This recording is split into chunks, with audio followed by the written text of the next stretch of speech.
Well, first of all, I would like to say that I speak here in personal capacity, but I believe that the European Union is already conducting the right policy to address the issues which are raised by the Ukrainian crisis. I believe that the first response is a well-functioning internal market for gas.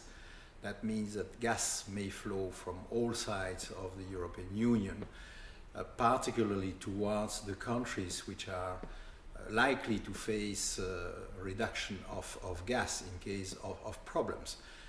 I think the lessons of January 2009 have been taken, and particularly the infrastructures inside the European Union have been developed in such a way that there is reverse flow possible, and the flexibility of the network has become such that gas flows may go about everywhere. Remains, of course, some worries like the energy islands, the Baltic states, but I think we are coping with that, and are less at risk than other countries like Southeast European countries like Bulgaria and Greece, where indeed reverse flows may play a major role, and the use of LNG terminal in Greece, for instance, to reach Bulgaria and so on. So I think the policy has been right, as of course to be further developed, particularly with the right infrastructures, but there is no need to change the strategy which has been followed. Of course, we may surely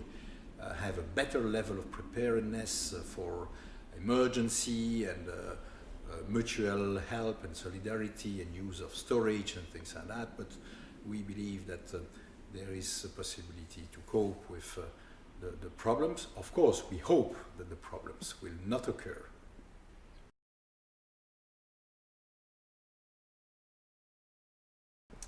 This is, of course, a very key question, because gas is, in contrast with oil, the only fossil fuel raising problems. If you look at the dependency of Europe on oil from Russia, which is about 1/3 of our consumption, we have no problem with oil coming from Russia.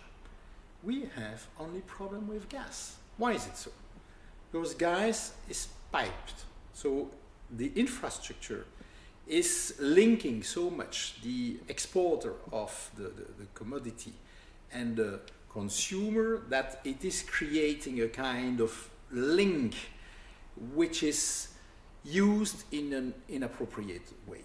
And I think that's a bit the regret I have, is that Russia has always said that it would use gas as a political tool, and we have seen it playing this role of using gas in a way to reward the good consumers and to punish the bad consumers.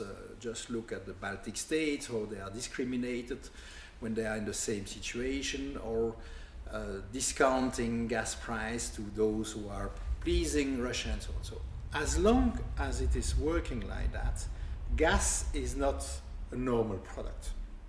It is a product which has a coloration, and this coloration is not acceptable for Europe. So I think that the way out would be really to see gas as a commodity and nothing else, and then to work on the commercial basis with long-term contracts and ensuring security of supply and security of demand and so on. So I think we need to get out of this mess we have at the moment with a great agreement between EU and Russia, which would really look at the rule of law and ensuring the rule of law in our bilateral relationship. That would be in the mutual interest.